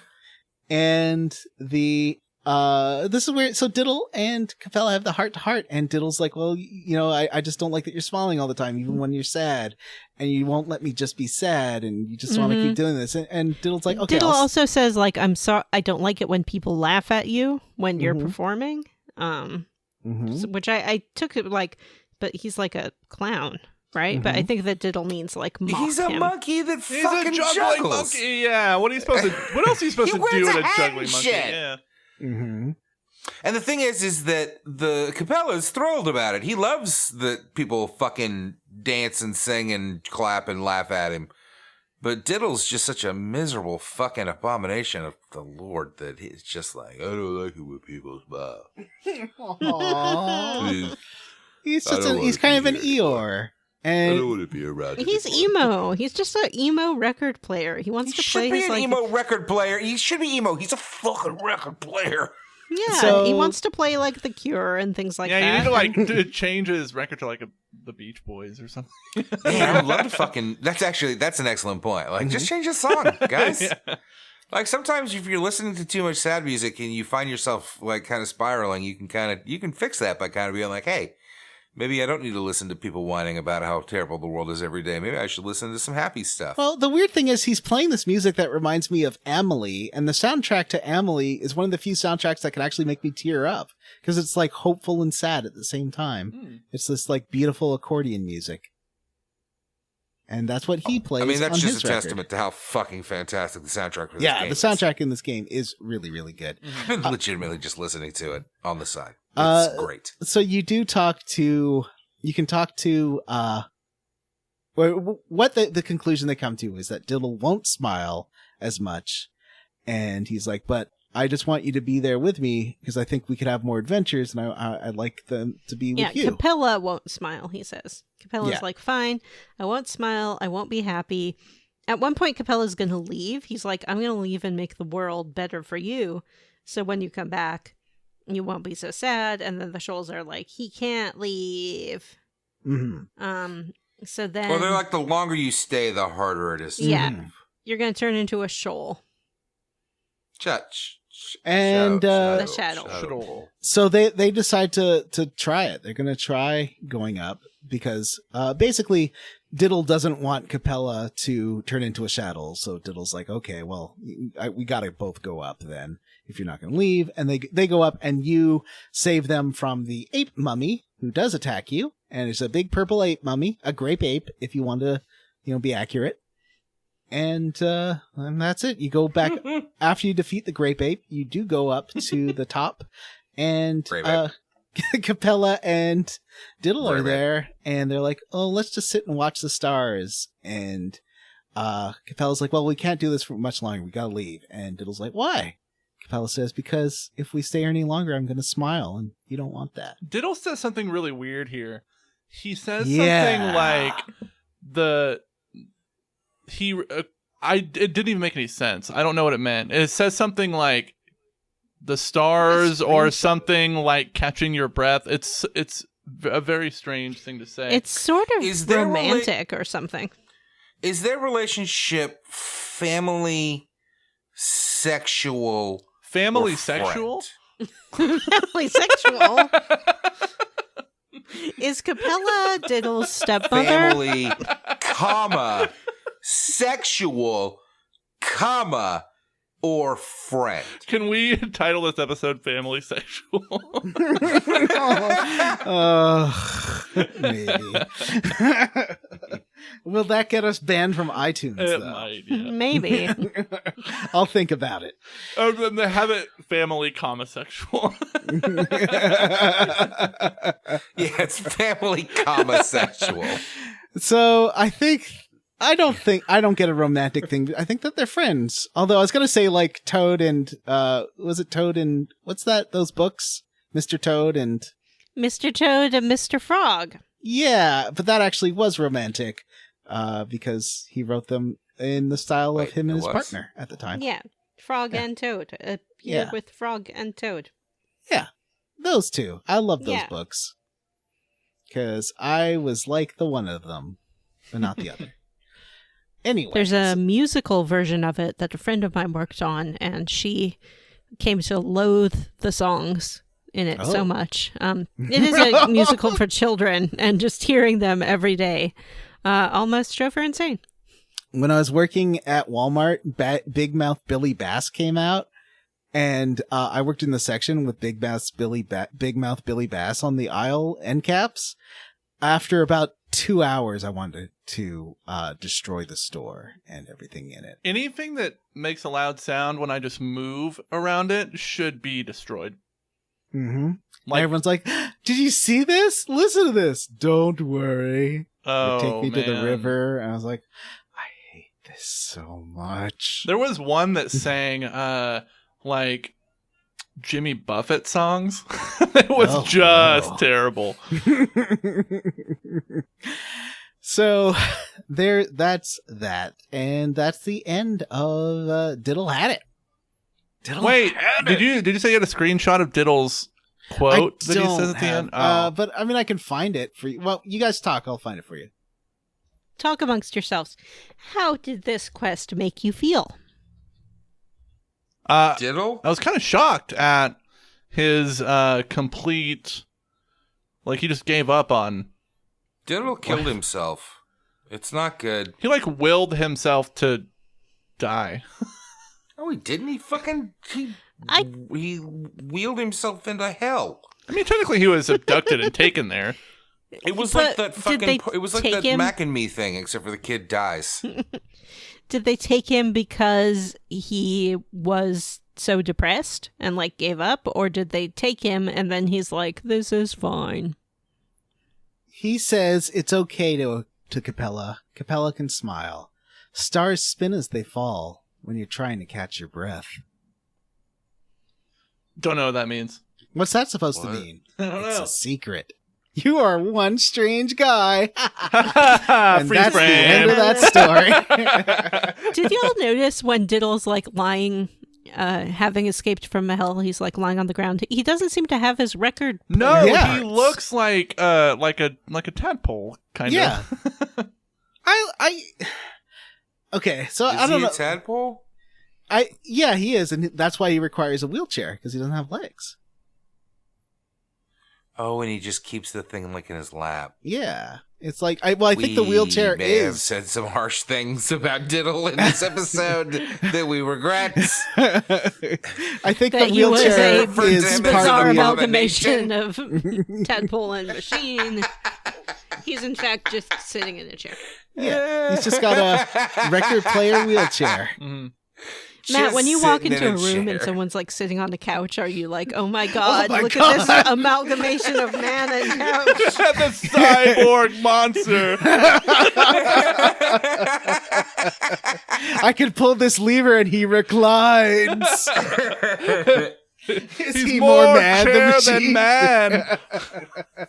The real question is, what does Johnny think when he sees somebody sitting on a toilet? It's like fucking Mad Machine and water? He's now got a lever that makes a flushing sound. Behold this porcelain nightmare. Did David Cronenberg make this? Truly, there is no God. What a dumb show I'm on. Uh-huh. All right. So we only got 2 more left, and the next one's very simple. Hopefully you've been taking your friend Bud to all these wisdoms, like Gaius. I didn't take Bud to any of the wisdoms, and this took me a fucking hour, and I hated it. Each one's got like a little bit of advice to give Bud. The only ones that I remember are the one who told him to act like a child. So it was, it's good to be a child. And I think, was that the underworld guy? Obadan? I don't remember. And there's, Yeah, none of these are good or interesting. If you talk to the rock guy twice, so I don't remember what he says in the first one, but on the second one he says like, stick to what you're doing, because in 73 years you're gonna go on a journey with a Jumi guy to save the world, and everyone is gonna know who you are. what? Yeah. Yeah. Is this a Legend of, or Sword of Mana thing? I don't know if that's a reference to something else, but that's what he tells you. That's crazy. I love it. Yeah. I guess I should have talked to everyone twice, because there's Rosiati, who was that boar guy in the jungle. You can talk to Tote, and Tote's like, "Hey, I'm a turtle."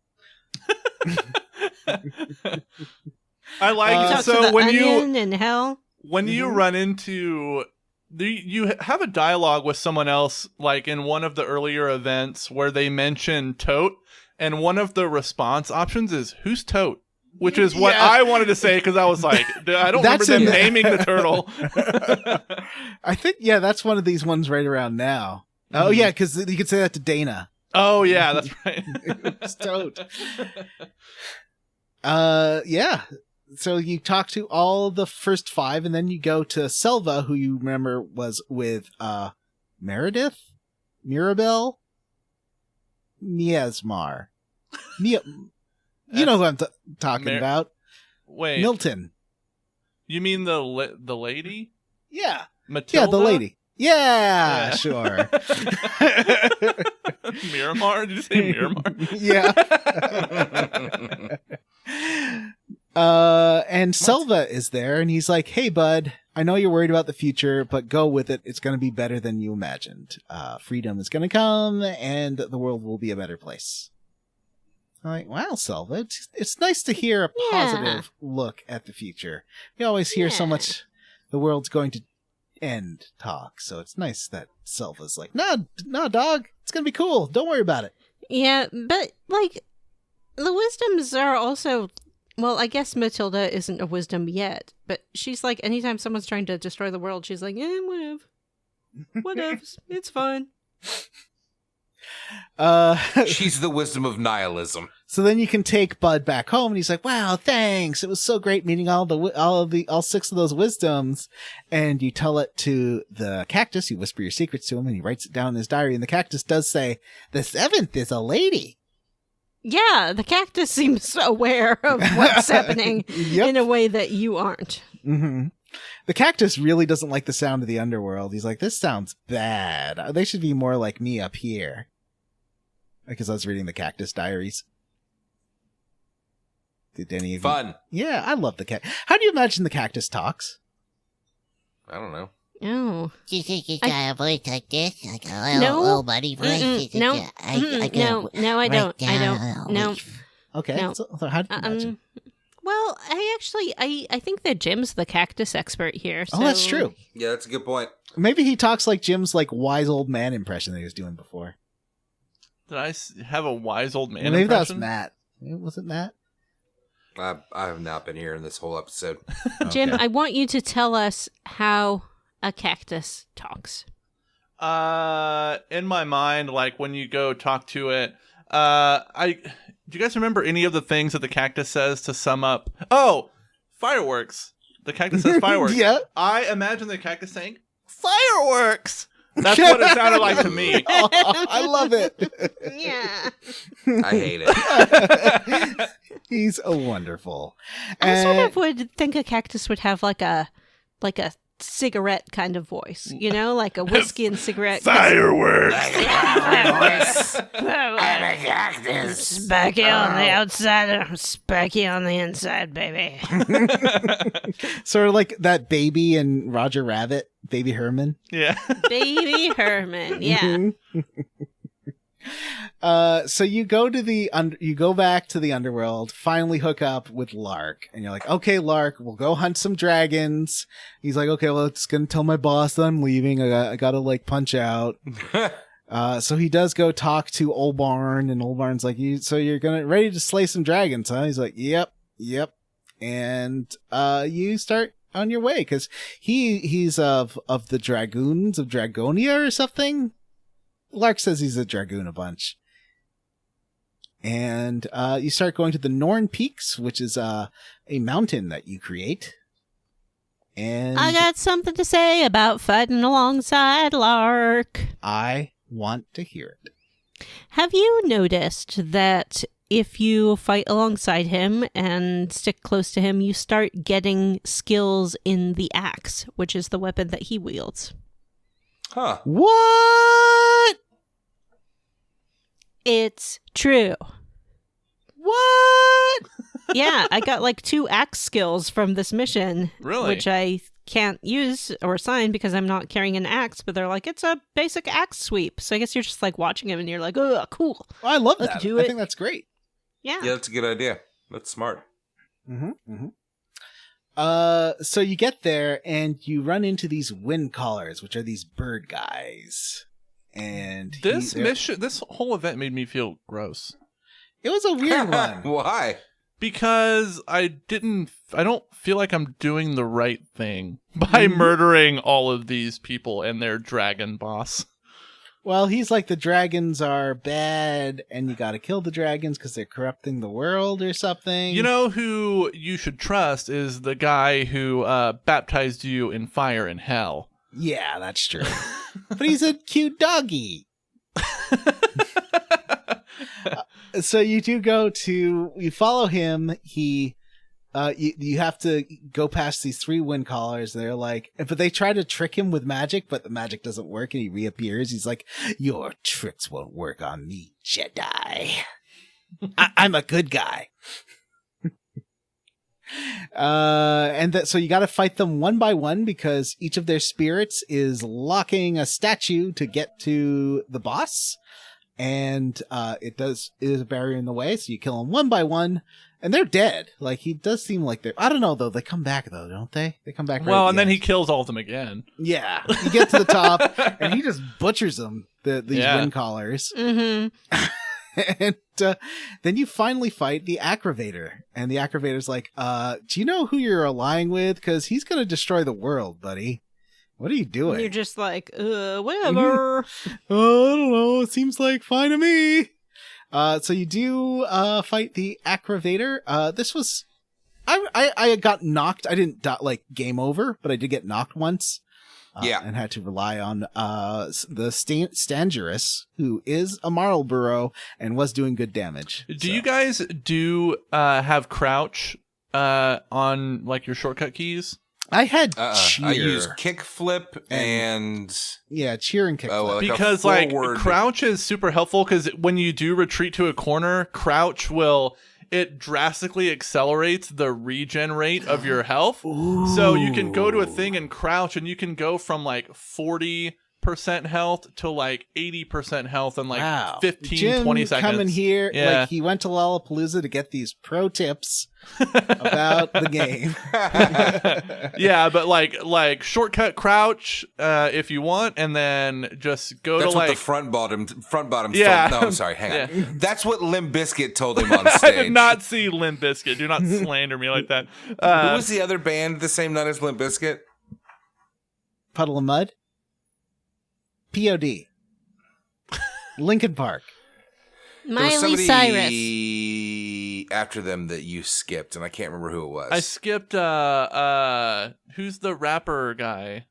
Uncle Cracker. That's right. Oh, It was Post Malone. Post Malone. I did Fuck skip the Post Post Malone. Malone show.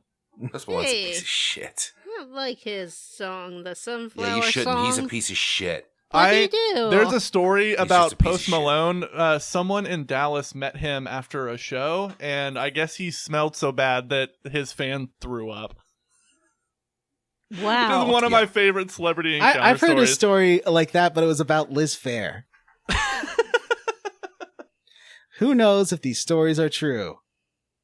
Jim does. I don't know. And that's it. That's the end Because of he this smelled chunker. him after Limp Bizkit. Yeah. That's the end of Guardian of the Wind. Where are we Whew, playing we did to next time, Vanessa? Let's think it out together. Okay. Do you want to do 2 more chunkers and divide it in half? Yeah, I think that's That's the a idea. lot.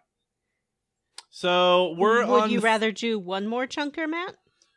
I put where I think we should play to. Well, it's really not that much In the because notes. if the Guardian of Winds is number 33 and there's 68 in total, at least 35 left. yeah, we're halfway through. No, we're halfway through. So we could do 17 and then 18 or 18 and then 17. That's a fucking lot, guys. I mean, is it?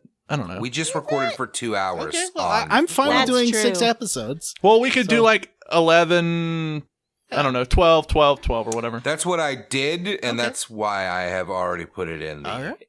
Okay. So I guess event 48, Catchin' Lillipede. We'll play through that. So Yeah. Finish Catchin' Lillipede. there's a couple of story beats there, and then there's a couple of little go do something quests that I thought we could finish on that'd be easy. Take us a little further. Let's talk about Matt and Jim's punishment corner for a moment. I mean, how much more can we say about it? We talk about it too much during the episode. Did we explained the crafting. yeah, I still don't understand it though. No, it's complicated. I don't understand it. It's stupid. It's bad. And but the Golem Tetris stuff is super fun, and my Golem is awesome. And I'm like, you can feed every level up that your monster gets. You can feed them a different thing, which then changes their stats. So you should be like feeding them towards whatever. Oh, really? Yeah. I was looking up that because I want to make sure that Methuselah and Gymnasium, Vanessa, and Stangerous all turn out to be the best monsters they can be. See, you can't have a monster and a Golem, so I've decided to do the Golem route. That's what I'm focusing on. Mm. Mm-hmm. So I already talked a lot about the crafting. Mm-hmm. But I like it. Like I said, I crafted a sweet spear that essentially kind of makes me invincible at this point in the game. Yeah, I gotta make your sphere. That sounds great. Yeah. But otherwise, it's kind of the whole like crafting mechanic is pretty esoteric, and it doesn't really explain what you're doing to the weapons when you temper them, why you would want to temper them with one thing versus another. It just relies on you making a lot of observations, which is not super cool, but I'm going to keep experimenting with it and see what happens.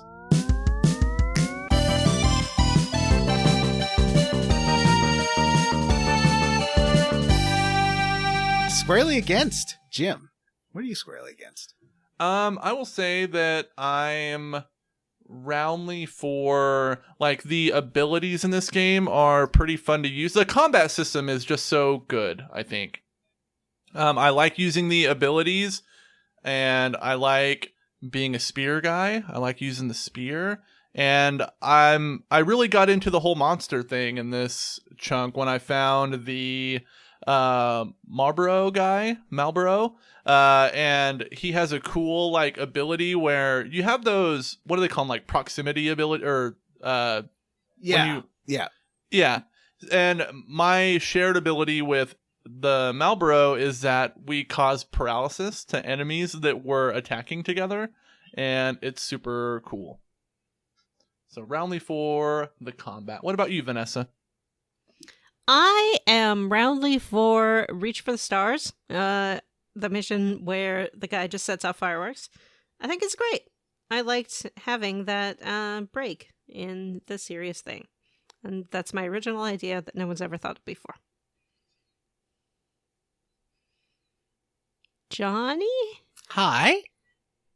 What are you squarely against? I am roundly for the Diddle Has It quest. I mean, I know it's got some like content that could be rough for a lot of people, but I like going in like that. There's a character who's dealing with depression, and it's about like having a reaction to it that's not telling them to cheer up. You know, it's sort of accepting who they are and being the best friend to them that you can be. You know, I think that's really sweet. It's very affecting. What are you squarely against, Matt? Oh boy. I am squarely against stealing a woman's elemental powers without her consent.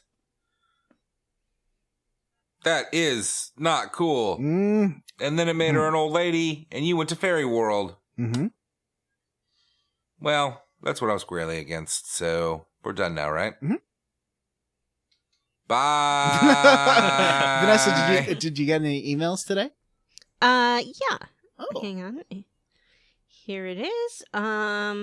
Dear Square Roots, David Dastmalchian's incredible record in the superhero media was solidified with the Suicide Squad. The Philadelphia-born actor has enjoyed steady rise since emerging in 2005. I told you, she pulled out Tiger Beat. I can see her reading from it under Why the is table. Tiger Beat having centerfolds of David Dastmalchian? Well, who else are they going to have? Yeah.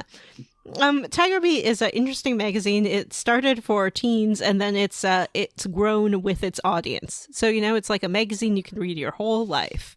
So in the 90s, it was Jonathan Taylor Thomas, and now it's everyone's favorite centerfold pinup, David Dastmalchian. All right. So we have a Patreon. Who wants to talk about that? I do. Patreon is a thing. How you can support us? Make podcast hard. Make podcast cost money to put podcast on internet. Use equipment. Also play game. Podcast edit computer broke. So podcast John, edit computer broke. Johnny, new computer, new edit. Good edits. Boy, this is for a podcast. pretty bad job at this. So we have a Patreon, patreon.com/SquareRootsPodcast, that you can check out. We would appreciate it to help support the show. We did have to buy some new laptops recently. You know how that goes, gang. Sometimes you just got to have new equipment. Matthew had to buy a camera, and Jim had to buy a capture card, and Vanessa had to buy a PlayStation. So help us out. And we have 2 tiers for your content. The first tier, $3 a month, you get sweet bonus content. That's all of our bonus episodes. There's like 50, 100, I don't know. There's a bunch covering all sorts of topics, other video games, movies, TV shows, just sometimes random goofy stuff that we think of. We also have a higher tier for the super fans. That's the $5 tier where you get the right to vote for what game we're going to play next. We have a vote coming up very soon. The game after Legend of Mana. So let's put soon in context as like 2 months from now. So soon that you should definitely sign up for the $5 tier right now. Anyway, we do have a bonus thing that we do for patrons, which is that we read some of the patrons' names at the end of the episode. It used to be all of them. And then John was like, I don't want to do that anymore. And he hit me. And now we do what he wants. Wait, but I was always fine with reading all of them. I don't. Yeah, I it was know, me it who was- have the problem because it was after talking the Vanessa, whole not episode, me. my little voice hurt. Well, look at these. We got 50 names to read total. So why don't we start with Vanessa? Here I go. I would like to thank Saving Sid, Jake Dickerson, Chris Ryan, Ethan G. Pearson, No Brabalo, Rubber Bear, Andrew Linehart. Can't wait to play the sequel, Legend of Man B. Oh! Vanessa's That's a good mom one. rescued Diddle from the underworld. What are y'all thoughts on these movies? The Wiz, Friday, Candyman 1990s. Will you see the new Candyman? I've never seen The Wiz Interesting. or Friday. Nor I've seen have the I. play The Wiz, and I didn't find it particularly I really enjoyable. want to. It's got a great cast. I watched Friday Yeah. fucking 7,000 I've times seen when Friday I was a bunch, too. in my 20s. Candyman 1990s, solid horror movie. Oh, I did Tony watch Todd that is I don't know if you guys are terrifying. aware Yeah. of this, I watched but that when it came out. it's Friday and you ain't got no job. So I'm going to get you high. Also, I will if see you're the aware new. of this, Candyman. Yeah. Whoa, Candyman. no. Okay. I will see not the new let you do Candyman that. because that movie looks. It looks really good. It looks super I good. love the art in the trailer. It's got this like Yeah. really crazy art stuff that's really neat. Mhm. Yeah, I'm very excited. David Green and Stu Skeel.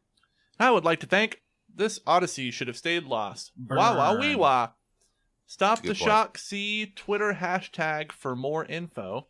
Mhm. Isaac Wright, Randy, Robert T, Tom, Keysby Knight.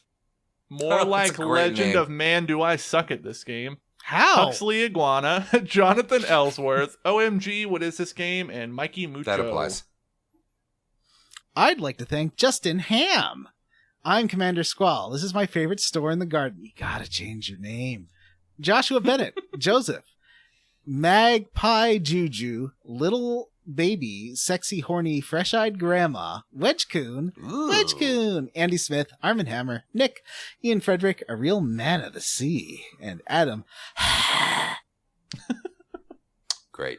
I'd like to thank Star Drifter, Welcome to Cute Boy Jail, Hong Kong, Jason Timms, Journey to the Center of the Girth, Andy M, Citrus C, Alex Dillard, Tracy, Devin Sloan, Hexagon, Arthur A, and Eric Pidkamy. All right, everyone, that's it for this episode of Square Roots.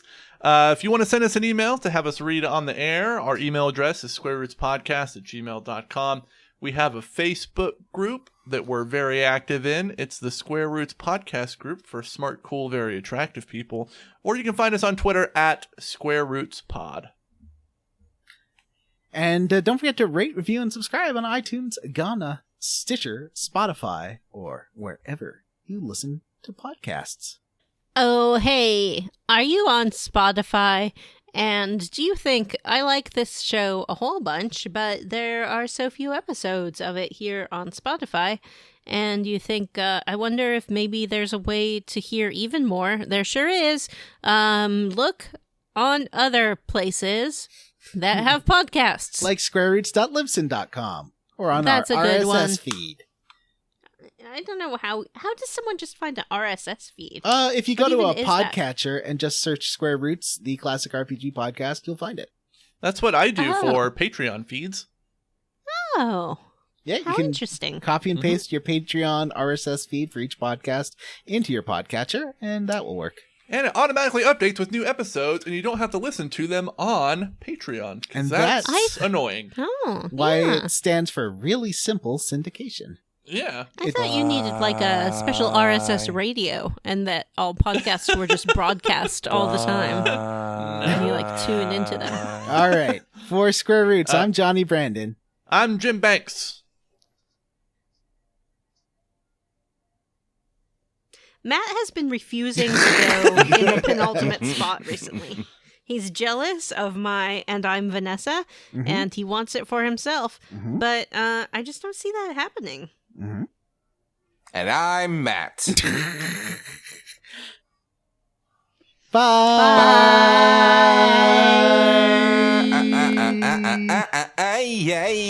Yeah.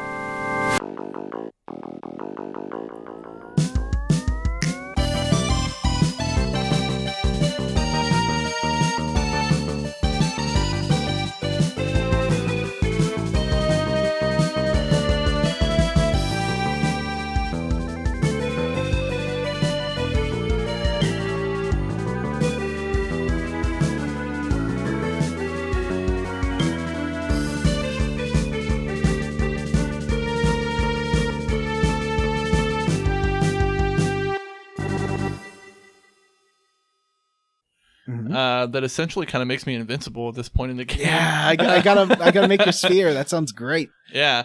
But otherwise, it's kind of the whole like crafting mechanic is pretty esoteric, and it doesn't really explain what you're doing to the weapons when you temper them, why you would want to temper them with one thing versus another. It just relies on you making a lot of observations, which is not super cool, but I'm going to keep experimenting with Glad it. that and see what Johnny is happens. enjoying why don't you mute this yourself, pal? crafting Yeah. so much.